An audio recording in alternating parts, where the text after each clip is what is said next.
골드버그가 볼 때 우리가 심리 치료할 대상, 우리가 치료의 대상은 어떤 사람은 스트럭처가 웬만큼 돼 있는 사람, 구조화가 돼 있는 오거니제이션이나 스트럭처가 돼 있는 환자가 있고, 그게 스트럭처가 제대로 안 돼 있는 사람이 있다고 둘로 나누고 있는 거죠. 그러니까 심리 구조가 제대로 형성돼 있는 사람과 돼 있지 않은 사람이 있다는 얘기예요. 그 얘기는 다른 보통 이고 사이코로지스트들이 뭘로 나누냐면 정신분석의 대상인 사람들은 스트럭처 된 사람들이 정신분석 대상이라고 봐요. 그래서 구조화된 사람.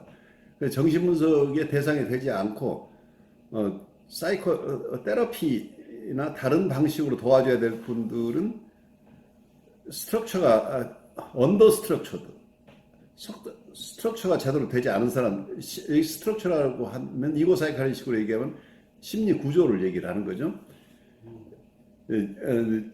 마음의 3종 구조 이론에 의한다면 이드, 이고, 슈퍼 이고가 제대로 자리를 잡아서, 그래서 그 속에서 어떤 갈등 구조가 형성되는 게 아닌 분들은 예를 들어서 슈퍼 이고가 지금 형성이 안 돼 있다고 한다면 거기서 슈퍼 이고하고 이드 간의 갈등이나 이런 갈등들이 안 나오겠죠.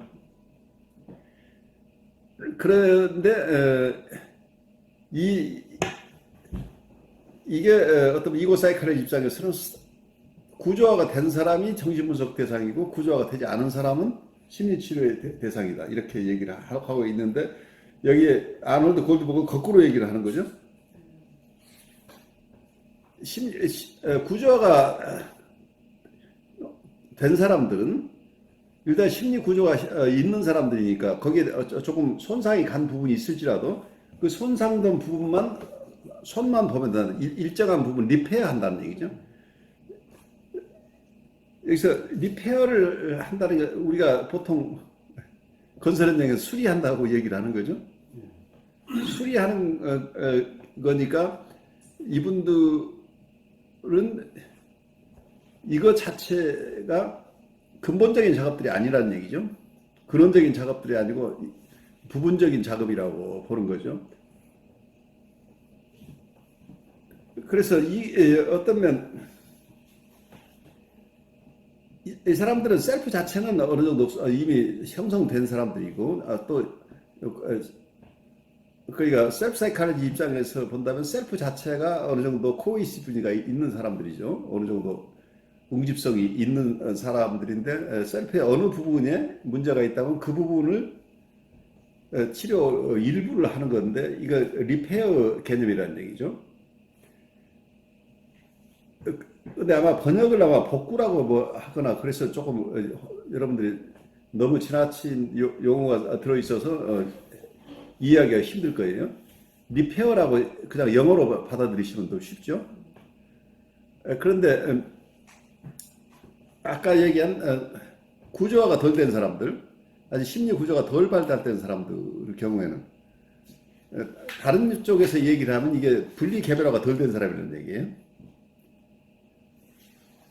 그래서 엄마가 자기를 아직도 다 돌봐줘야 되는 거지, 자기 혼자 심리 구조로서 자기가 알아서 자기를 돌보는 그런 이고의 스트렝스도 없고, 그리고 또 어떤 것을 해야 될지 해서는 안 될지 슈퍼 이고도 지금 제대로 형성이 안 돼 있다고 보이는 이런 환자들이죠. 그 이고의 기능이 굉장히 약한 것 자체가 어떤 구조화가 덜 된 거죠. 그러니까 이 구조화가 덜 된 사람들은 어떤 면에서는 이분들을 치료하는 작업은 굉장히 어렵다는 얘기예요. 굉장히 어려운 작업에서 이건 여기서는 뭐라고 표현하고 있어요? 구조 변경이라고, 리오거니제이션이라고 하고 있죠. 하나는 리페어고 하나는 리오거니제이션인데, 이걸 번역을 하신 분이 아마 리페어를 복구라고 하고 리오거니제이션을 재구조하라고 했는데, 복구라는 말이 너무 큰 말이기 때문에 그 말이 선명하게 지금 드러나지 않고 있어요, 차이가. 근데 리페어를 손상된 부분에 대한 일정한 부분의 보완 작업이다. 그러니까 이게 수리다라는 개념, 우리 마음에다가 수리라는 말을 쓰기는 좀 어려운데, 그냥 영어의 개념으로 리페어라고 하는 거죠. 그 전면적인 어떤 그 부분을 완전히 새롭게 만들어내는 작업들이 아니고 이미 있는 것을 조금 수정하는 작업이야. 그러니까 어떠면은 여기서는 심리 구조나 심리 기구나 또는 여기서 코우식으로 얘기하면 자기 셀프의 일정 부분을 거기에 그 부분을 조금 보완하고 수정하고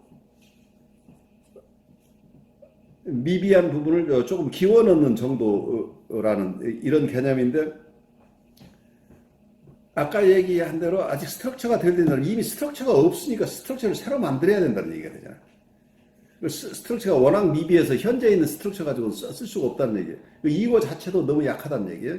그러니까 이고 사이칼로지식으로 얘기하면 이고 자체가 너무 약하고 슈퍼 이고도 있는지 없는지 형성이 돼 있지 않고 그냥 어떠면 이드만 그대로 있다 이런 상황이면 이분들은 세상을 살아갈 힘이 없으니까 이고를 강화해주고 또 슈퍼 이고가 또 막 너무 하쉬하거나 아예 없거나 이런 경우에 거기에 걸맞게 이걸 수정해줘야 되는 작업이 필요한데, 이거 자체는 구조를 새로 만들어주는 거지. 그러니까 리오거니제이션이라는.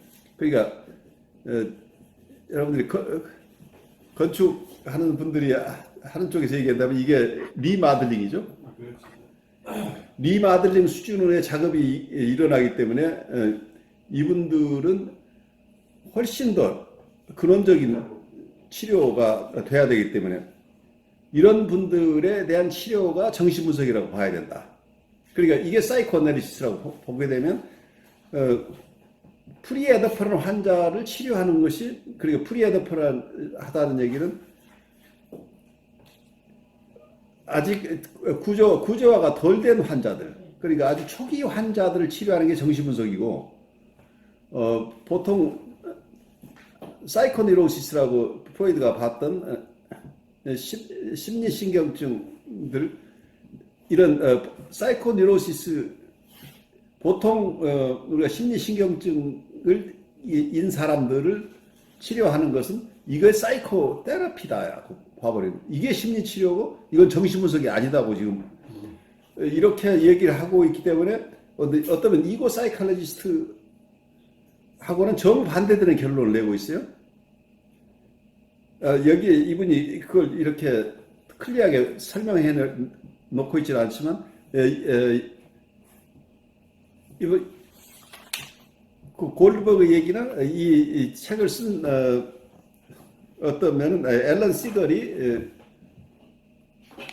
이걸 인용한 걸로 봐서 같은 의견을 가지고 있을 텐데, 이 이론대로 하자면 완전히 이고 사이칼로지스트들이 치료하는 환자들은 심리치료 대상이라고 하는 거니까, 지금 정통 정신분석가들이 치료하고 있는 것은 당신 정신분석가가 아니고 당신이 심리치료를 사고, 자기 심리학에 따라서 치료하는 우리가 정신분석가다. 그러게 이걸 정반대로 되돌려 놓는 거, 그런 결론이 나와요. 그런데 이제 이게 여기에 중간적인 입장에 있는 것은 어떤 거냐면, 어떤 견해가 있냐면, 현대 정신분석에서는, 모던 사이코애널리시스 쪽에서는 여기서 프리에더퍼럴 환자, 또 사이코애널리티컬, 정신분석적인 기법, 그러니까 정신분석적인 기법의 가장 중요한 건 전이와 저항이에요. 전이와 저항을 통해서 그 기법으로 치료한다. 그렇기 때문에 정신분석 기법으로 치료하는 뉴라틱 환자이거나 신경질적 환자거나 프리에더퍼럴 환자, 보통 프리에더퍼럴 환자 중에 보드라인이나 어떤 사이카틱한 환자까지 포함되는 넓은 개념이죠. 그 어느 환자거나 정신분석적으로 치료하는 건 다 정신분석이라고 보는 거죠. 정신분석적인 기법을 따르는 한은 다 정신분석 기법이라고, 이게 폭넓게 보고 있는 게 현대 정신분석의 견해라고 한다면, 지금 여기서 아놀드 골드버그가 얘기하고 있는 건, 아놀드 골드버그가 하는 얘기는 자기 심리학의 대상은 뭐냐면, 자기 심리학자들이 코웃이 새롭게 자기 나름의 이론의 대상으로 삼았던 것은 자기애적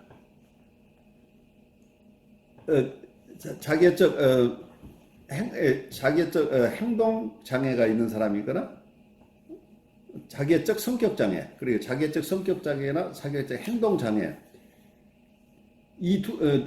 이런 분들을 셀프 사이칼로지스트의 주된 대상으로 봤어요. 그래서 셀프의 응집력에 문제가 있는 분들을 돌보는 거다고 봤어요. 그래서 이런 대상을 치료하는 것이, 그러니까 이 셀프의 디펙트가 있는 사람들을 돌보는 것을 사이코 애널리시스라고 보고, 전통적인 이고 사이칼리스트들이 보고 있는 일반적인 대상이라고 보고 있는 사이코 뉴라틱한 환자들은 심리치료의 대상이라고 거꾸로 얘기를 하고 있어요. 이고 사이클리스트하고 전혀 다른 견해죠. 하지만 코우싯은 보드라인이나 사이카틱한 사람들은 정신분석의 대상이 아니라고 보는 점에서 현대 정신분석하고는 또 그 점에서 큰 차이가 나요. 그런데 아주 심한 환자들은 정신분석의 대상이 아니라고 보고, 자기가 보는 자기애적인 문제가 있는 자기애적 성격 장애자, 그리고 자기애적 행동 장애자들, 이분들을 치료하는 게 정신분석이고, 그거보다 좀 나은 이미 구조가 돼 있는 사람들을 치료하는 것은 어떤 면 대부분 심리치료 영역으로 봐야 되지 않겠느냐. 그래서 치료의 목표가 어떠면 재구조화인가 아니면 일정한 부분의 보완인가 하는 점에서 치료 목표를 가지고 정신분석인가 심리치료인가를 구별하자고 이런 새로운 제안을 했어요. 그래서 아마 이 제안을 다른 분들은 받아들이기 어려운 제안을 했겠죠. 하지만 이런 제안이 나온 이유는 코우시 이 책을 쓸 무렵에 코우시 돌아가고 나서 직후니까, 그 무렵만 해도 코우시 공격받은 것처럼 코우시를 따르는 제자들도 너희들은 정신분석가가 아니야 라는 이런 비난 속에서 자기들을 보호하는 논리를 개발한 게 이런 논리를 개발하지 않았을까 싶어요. 이런 논리가 이렇게 출현했다고 하는 것은 그만큼 이분들이 느꼈던 위기감이 코우시 정신분석의 어떤 서클로부터 완전히 축출될 때 느꼈던 위기감이나 이 제자들이 코우시 사망하고 나서 자기들이 느끼는 위기감이 굉장히 컸다는 것을 입증해 주는 게 아닌가 싶어요.